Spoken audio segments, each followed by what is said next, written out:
Some reviewers and some of my friends that I trust say that this IM is the best planar IM. And after hearing them for these few days, I could totally understand why. So hello and welcome to Aftersound Review, and this is my review for Tangzu Zetian Heyday version.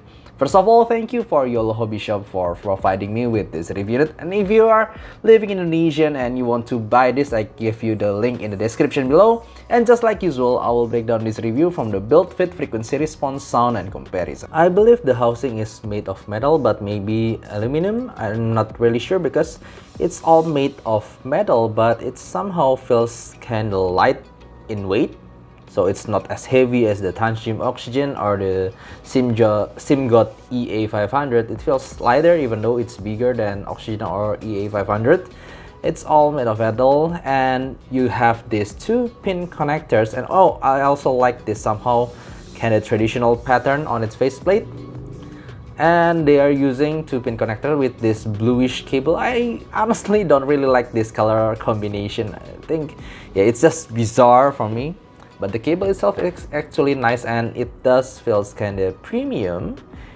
It looks really good from here, and yeah, it has a really big jack right here, but it's because it's interchangeable, and it's really easy to take them off and on like that. And yeah, you do get 3 kind of jack. You get the 3.5 single-ended, also 2.5 balance with this 4.4 balance. Overall, really nice build quality, but it's just the color. I don't know why I'm not really a fan of it. Now, regarding the ergonomics of this IM, honestly, I need to tell you that I'm definitely not a fan of its stock ear tips. Let me show you. This is the stock ear tips that you do get them attached to this IM when you open the box, and it's really flimsy. It is really thin. It's also really short. So yeah. Simply said, the stock ear tips that is attached to them right when you open them, it feels like it's a bad quality ear tips. It easily breaks in my ear. I don't really get a nice seal with them. And also other ear tips here also feels like a cheap ear tips, even though you do get a lot of ear tips here. But honestly, they just feels kind of rough. And that's why for most of my time with the Tangzu Zetian Heyday, I don't really comfortable using any of their ear tips, even though there's a lot here. This is my choice. This is my best choice with this IM is the Final Audio Type E. It has much better quality. For the silicone, it's much softer and also thicker, and also gives me better isolation. So yeah, mostly in this impression, I will be using them as my main ear tips. Yeah, because the other tips, I don't know, it just feels like a cheap quality ear tips, even though at this $200 price point. Well, while using them with these ear tips, the housing feels nice in my ears. But one thing that I should say that it's just the cable. You can see that the arch is too far from my ear, so when I get them yanked like this, yeah, it doesn't really help with that. But thankfully, the housing itself with my ears matched perfectly, and I could wear them for hours. Now let's talk about the frequency response here. It is somehow remind me of Harman-ish Target, but yeah, it just have a little bit of difference here and there, but it somehow reminds me of that, and it does feels kind of similar here and there. It's somehow a really nice mild, you may say this is a mild V-shaped kind of sound with really nice extension on both ends with well-controlled mid-range. And one thing from the beginning that I feel special about this Tangzu Zetian Heyday is its mid-range. It is somehow the most natural mid-range from any kind of planar that I've tried. The thing is, I have tried a lot of planars, right from the Timeless, and also you may say the Audeze, iSign, and also the TR and Kirin, Muse Hi-Fi Power, Shure S12 Pro, Tin B1 Max. There's a lot of planar IMs that I've tried, but I will say right from the beginning here that it has one of the most, I think this is the most natural mid-range planar that I've ever found. Let me break it down from the lower frequencies first. This IM is simply good. It has nice extension, it has nice sub-bass rumble there. Maybe it's only about the quantity and impact. I don't think that this IM will satisfy bass head, even though it is quite fast and deep down there. Actually, I'm not a bass head and I really enjoy this kind of bass. I think that this is an all-rounder kind of bass, but maybe not for those who are bass head or really seeking for a really impactful bass. This is just a nice bass, a good quality bass, but in terms of quantity and impact, it doesn't go really impactful. Well, the mid-range might be not the most elevated frequency from the frequency response itself. It's not overly pushed out there, but for me, it is simply the main star of this IM. And in my perspective, also in my perception when I hear them, the mid-range is not necessarily the most pushed or the most forward thing that you will hear from the music, but one thing that is standing out, that makes this IM stand out from another planar IMs, it's simply its mid-range texture and timbre. It is simply the most natural mid-range that I've ever tried from any of planar IMs that I have reviewed so far. You may see that I have reviewed Timeless S12 Pro and many others IMs. None of them, I would say, that have a sweet vocal.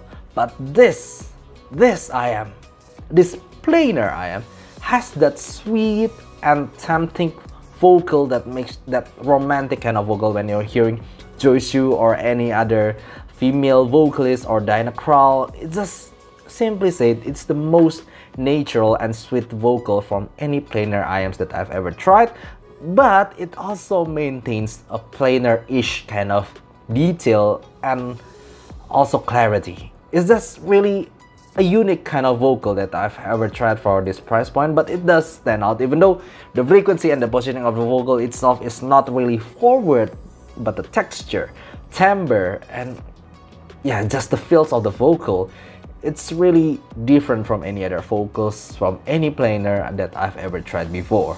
Also, I would say that the balancing of female and male vocals is really nice with this IM. You cannot go wrong with any kind of vocal with this IM.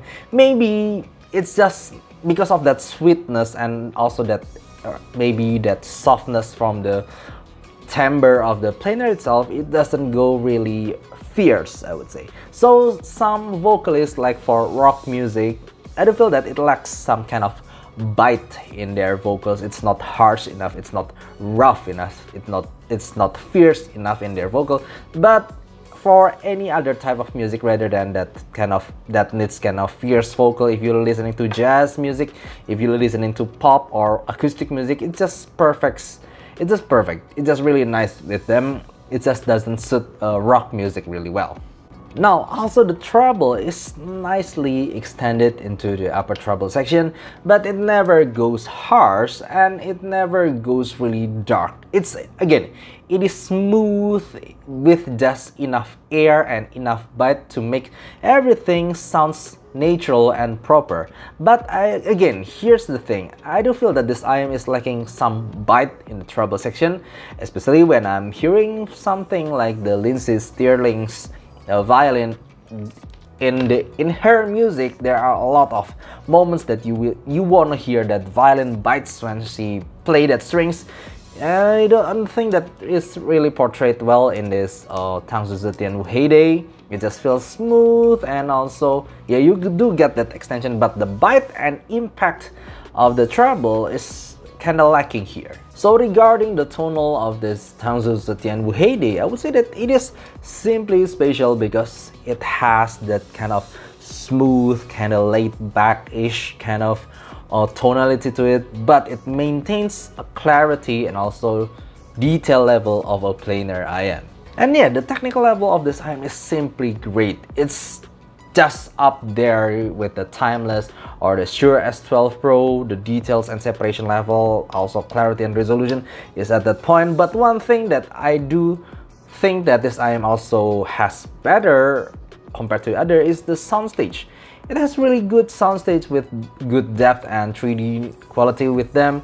It has nice large width, left and right dimension, also depth. So when I'm hearing movie soundtracks from this IM, it's just really good.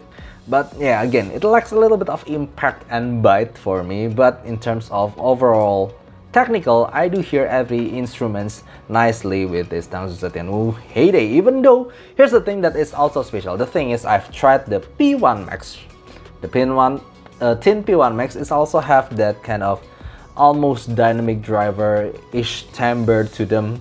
It's also smooth, it's also kind of natural, but the Thin P1 Max doesn't have this level of clarity of resolution. The Thin P1 Max is simply below the S12 Pro or the Timeless, but this one is on the same level as those great planar IMs that I really like, but it is simply the smoothest out of them all. So let me compare them directly with the Timeless here. Well, even though the bass to mid-range area is kind of similar, but trust me, they sound really different. The mid-bass of the Timeless is simply more forward, it is more impactful, more punchy, and it's simply more energetic. Maybe if you are a bass head, you will like the Timeless more because it's simply more engaging. But also the upper mid and treble area, it's definitely much harsher compared to this Tangzu Zetian Heyday, making every kind of vocal almost too thin, it's almost too shouty, almost, at least for me, it's almost too forward in any. I know the frequency response is not really overly like that, but the impact and overall forwardness of the mid-range is somehow the Timeless. It's simply harsher compared to this Tangzu Zetian Heyday that sounds much more natural, and yes, it does feel more laid back. And also compare them with the Shure S12 Pro. Honestly, Shure S12 Pro is one of my favorite planar. Yeah, I would say that the Tangzu Zetian Heyday here and also the Shure S12 Pro are two of my favorite planars right now, but it serve different genres. Well, the S12 Pro has, again, it has more impactful and more energetic kind of bass, and also much more forward upper mid-range to treble area, especially around that treble area that makes every kind of music sounds more fierce and more bite. It has more bite to it. So when I wanna hear some maybe violin from Lindsey Stirling or some rock music, I definitely will choose the S12 Pro, but it also sounds more V-shaped and definitely harsher. I do find some minor sibilance here and there with the Shure S12 Pro, but I never find sibilance with this Tangzu Zetian Heyday. So if I want to hear something that is more impactful, more energetic, it has more bite on it, I will choose the Shure S12 Pro. But if I want something that is warmer, that is more laid back, that needs more natural timbre to it, maybe for vocalists or for jazzy music or acoustic music, definitely my best pick for any of planar IMs that I've tried is this Tangzu Zetian Heyday. So for the conclusion for this IM, well, I do think that this IM is not perfect. It's not the best planar, at least for me, because for some of my music, it lacks that impact, it lacks that bite also, especially when you're using its default stock tips. The final type definitely helps with that, but still, it doesn't have the same energy and impacts as the Shure S12 Pro or the Timeless. I would say that it is definitely one of my favorite out there. And if I have money to get the Shure S12 Pro and also the Tangzu Zetian Heyday, they complete each other. So that's all I could say about this Tangzu Zetian Heyday. Definitely it will be one of the best, if not the best planar for some people, because it has simply the best and smoothest sound of all of the planars that I've tried, but it maintains the planar quality to it. I definitely understand why some people will say that this is the best planar IMs. So yeah, it's simply a great IM for this price point, and I'm happy to give this IM a great score. So this is its final score for its tonality and its also technicality. Really nice job for Tangzu Zetian Heyday, and I hope you enjoyed this video, and I will enjoy if you give like and subscribe too. Thank you for watching and see you next time. Bye bye.